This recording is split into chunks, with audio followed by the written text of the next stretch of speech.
안녕하십니까. 미국 사자입니다. 여러분, 오늘은 이 자식 교육에 대해서 이야기를 해보려고 합니다. 이제 이 교육에 대한 부분은 시리즈로 아주 많이 찍어 나갈 것 같아요. 그런데 오늘은 그 시작 차원에서 제가 있는 곳은 뉴욕시티죠. 민주당 초강세 지역인데 문제는 이제 정치와 교육은 떼려야 뗄 수가 없는 부분이기 때문에 미국 고유의 어떤 핵심 기둥, 미국을 지탱하는 그 기둥은 아직까지 무너지지 않았다라고 평가하는 사람도 있지만 근본적으로 미국스러움을 잃어가고 있다. 내부에서부터 뭔가 본질적인 어떤 전복이 일어나고 있는 상황은 아니겠는가. 라는 식의 양극화가 미국 역시 극단적으로 진행이 되고 있는 부분입니다. 그 여파가 교육에도 오니까 이제 문제가 되는 거고, 그런데 이제 제 자식은 제 신념과 가치관에 의거해서 이제 교육을 할 거 아닙니까? 제 신념과 가치관은 매우 선명한 스타일이고, 그런데 제가 최근에 미국에서 이제 채널 이름이 정확히는 생각이 안 나요. 제가 퍼플렉시티에 검색을 해보니까 미국에서 이제 교육 채널, 공식적인 교육 채널이라고 합니다. 거기에서 만든 이제 체계적인 어린 아이들이 볼 수 있는 교육 컨텐츠였어요. 유튜브 영상이었는데 화면 전환도 비교적 느리고, 그러니까 직관적으로 학부모가 봤을 때 그래도 이거는 아이에게 보여줄 수 있는 부분이지 않을까라고 생각이 돼서 나름대로 조사를 하고 보여준 영상인데 거기에서는 이제 이런 내용이었어요. 어떤 아이가 유치원에 갑니다. 그러면서 이제 자기의 인사법대로 친구들에게 인사를 해요. 뭐 손을 흔들면서 헬로우 하거나, 이게 이제 보편적인 방법이라고 생각을 하죠. 그런데 이제 한 명, 두 명씩 같은 반에 다른 친구들이 오면서 나는 그 식으로 인사하는 걸 싫어한다, 또는 다른 방식으로 인사하고 싶다라고 하는 걸 어필합니다. 나는 손 흔드는 거 말고 허그를 할 거야. 나는 허그 말고 악수를 할 거야. 나는 하이파이브를 할 거야. 이런 식으로 각자가 원하는 인사법이 달라요. 그래서 선생님도 그 친구에게 가르칩니다. 너가 원하는 인사가 아니라 상대에게 먼저 뭘 원하는지 물어봐라. 그리고 그 인사법에 너가 맞춰라. 매우 미국스러운 교육법일 수 있어요. 특히 뉴욕시티에는 더 많은 인종이 이제 섞여서 살고 있는 부분이기 때문에 각각의 사람들이 자연스럽다고 생각하는 문화의 다양성을 인정해야 된다. 이런 점은 저 스스로도 이제 뉴욕에 살면서 이해가 되는 측면이고, 그 문화의 다양성을 인정한다는 그 사회 규류로 저희가 알게 모르게 차별을 덜 받거나 그런 어떤 문화 구조의 혜택을 받는 부분도 있을 것 같습니다. 그런데 문제는 뭐냐면 상대가 원하는 것을 맞춰줘야 된다. 일종의 상대주의죠. 그런데 여기에서 젠더가 끼면은 문제가 달라지는 거예요. 그러니까 예를 들어서 헬로우라는 인사, 나는 손을 흔드는데 상대는 허그를 하고 싶어 해. 그러면 내가 먼저 이 상대에게 물어봐야 돼요. 너 어떤 식으로 인사하길 원해? 난 허그야. 그러면 허그를 하면서 헬로우를 한다. 근데 이게 이제 젠더로 가면 너가 원하는 성별에 맞춰서 나는 너의 인칭 대명사를 사용해 줄게. 이게 이렇게 아주 유기적으로 자연스럽게 연결이 됩니다. 제가 그 짧은 컨텐츠를 보고 1살, 2살짜리가 볼 수 있는 그 컨텐츠를 보고 야, 이거 아주 체계적이다. 어릴 때부터 너무 체계적이다.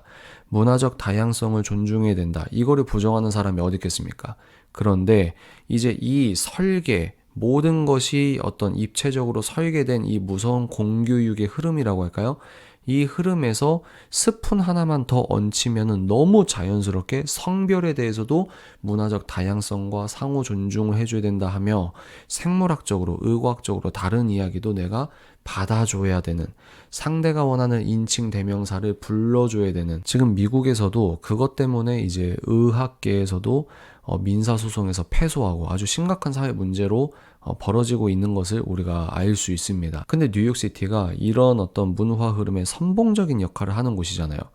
그래서 제가 고민이 많은 거죠. 야, 이거 다 안 좋다라고 말할 수는 없겠지만 독소 조항이 이렇게 어릴 때부터 스며들게끔 이 세팅되어 있는 것 같은 이런 흐름을 어떻게 해야 할까라는 고민이 많죠. 돈 많은 사람은 사립학교 보내거나 아니면 이제 학부모가 보수적인 가치관에 의거해서 학교에게 아주 강하게 태클을 걸고 견제하고 이런 학교를 보내면 좋겠는데 상황이 그런 게 아니니까. 그래서 요즘에 이제 계속해서 이 연구 결과가 나오는 것은 어릴 때, 특히 이제 2살, 3살 때까지는 부모와 함께 보내는 것이 중요하다. 이런 연구 결과가 계속 나오기 때문에 최대한 아이와 함께 오래 있으려고 하는 그런 마음도 있고, 또 영어는 얘네들이 알아서 배우고 나중에는 좀만 커도 이제 부모님 영어 못한다고 창피하다고 학교 오지 말라고 하거나, 아니면은 부모의 영어 발음을 계속해서 바꿔주려고 한다거나, 그러니까 이 아이가 영어를 배우는 거에서는 뭐 알아서 잘 해 나가는 부분이기 때문에, 그 이외에 중요한 것은 최대한 얘가 어차피 이제 유치원에 언젠가는 들어가야 될 텐데, 그 전까지 부모로서 해줄 수 있는 최대한의 어떤 동행이라고 할까요? 그런 것들을 해줘야 되지 않을까. 특히 뉴욕에서는 최근에 센트럴파크를 이제 한두 번 나가는 경험을 한 적이 있어요. 그럴 때도 주변에 안 보여주고 싶은 어떤 그런 장면들이 너무나 많거든요. 너무 자연스럽게. 그래서 이 미국의 서부나 소위 깡시골 같은 어떤 극단적인 상황은 아니다 할지라도 바이블 벨트에서 얘가 아시안으로서 어떤 인종차별 뭐 이런 것도 있겠지만, 그럼에도 안 봐도 될 것들을 어릴 때부터 문화적으로 습득하지 않는 곳에서 지내는 것을 저는 원해요. 그런데 어찌됐건 제가 지금 이곳에 있기 때문에 그것이 지금 현재 제가 갖고 있는 어떤 골치 아픈 고민 중에 하나다라는 생각을 합니다. 일론 머스크 얘기를 안 할 수가 없는데요. 일론 머스크도 이 바칼로레아보다 더 이 상위 개념으로 인문학 중심의 초엘리트 교육을 시킵니다. 자기 자식이랑 자기가 알고 있는 임원진 자식이랑 합쳐서 학교를 아예 만들어요. 그렇게 교육을 시키다가 언젠간 내 자녀가 사회에 나가야 되는데 너무 멸균 상태와 같은 곳에서 가르치는 거 아닌가라는 고민을 했나 봐요. 그래서 이제 자식 중 한 명을 서부에 있는 공립인가요? 사립인가요? 여하간 극좌경화된 학교에 보냈는데, 이 자기 자식이 이제 극좌가 된 거죠. 결과적으로 성전환 수술하고 지금 일론 머스크와 결별을 한 상태 아닙니까? 이런 체득적 경험이 일론 머스크의 정치 성향을 뭐 결정했다, 뭐 이런 연구도 있잖아요. 굉장히 합리적인 추론이라고 생각합니다. 아직 제 자식이 어리기 때문에 부모와 함께 있을 수 있을 때까지는 최대한 오래 있으려고 한다. 지금으로는 제 생각은 그렇고, 학교를 보낼 수밖에 없는 상황이잖아요.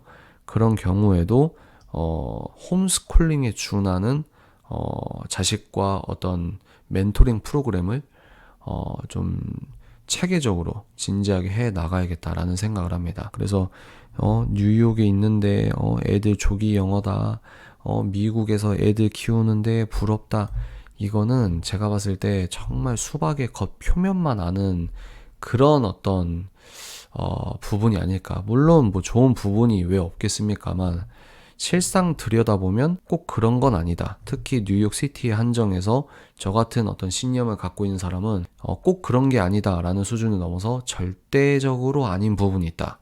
또 제가 한국에서 기독교 대안학교에 2년인가 3년인가 이제 수업을 나간 적이 있어요. 그리고 이제 기독교 대안학교에서 제가 강의한 적도 많거든요. 한국은 기독교 대안학교가 약간 풀뿌리처럼 그나마 아이들에게 좋은 영향을 주는 그런 부분이 있어요.